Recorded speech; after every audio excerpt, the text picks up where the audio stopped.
ballangol goddo dimbo mare balin sang jarasta foray mare balin sang namu bimbi wo ko anna ko bimbi jidin sedata billahi be wi mo yidota ko buñay defantedo ma dum defanay buñtedo namu pular wi wowdo yaade metta na borde andudo metta tindinande wallahi hirde on abbaki amuyno hande ko hande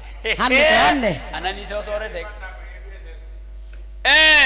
mare balinza namu en torike kala patron men be lagine tawdo wada publicité yo aru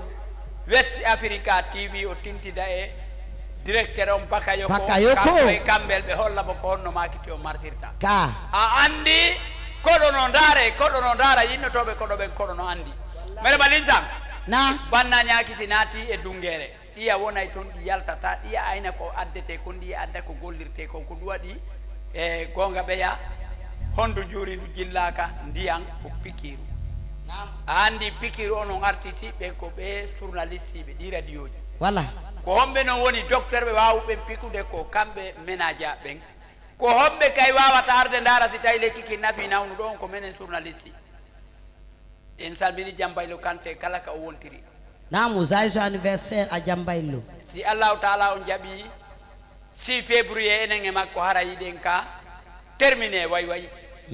a hiwrato an kolongel jawara hiwroda kolongel Serif hiwroda lokko e foppo a andi kalise lanne jikke lutta tewñola inde lutta wallahi banon mo acci hay alansara wowli ko wowlayno e fana ara yala ko wowla ala ko wawla se ngari do e wowlaari inde patron be ono ben sabu heben 500.000 e million e wowlo e inde be on korta e ben ko dum goy yo mo yi pati mu wi e mama ko bonnu jawdi are mi do yetta grand Serif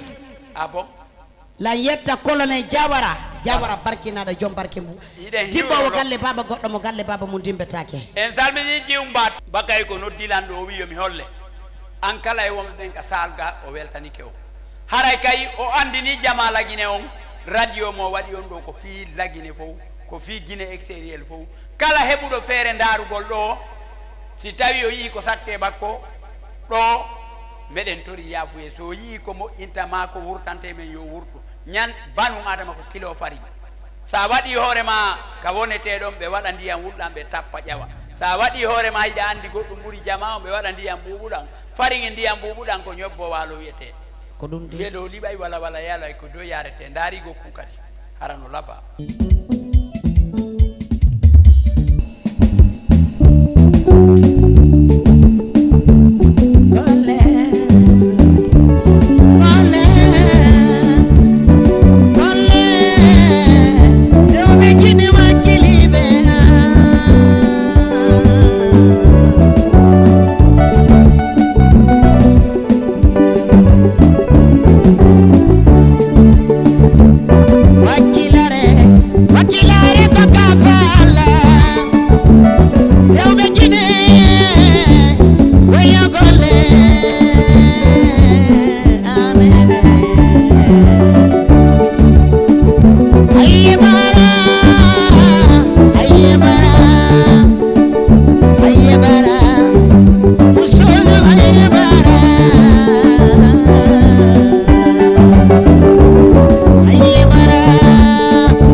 Merci beaucoup.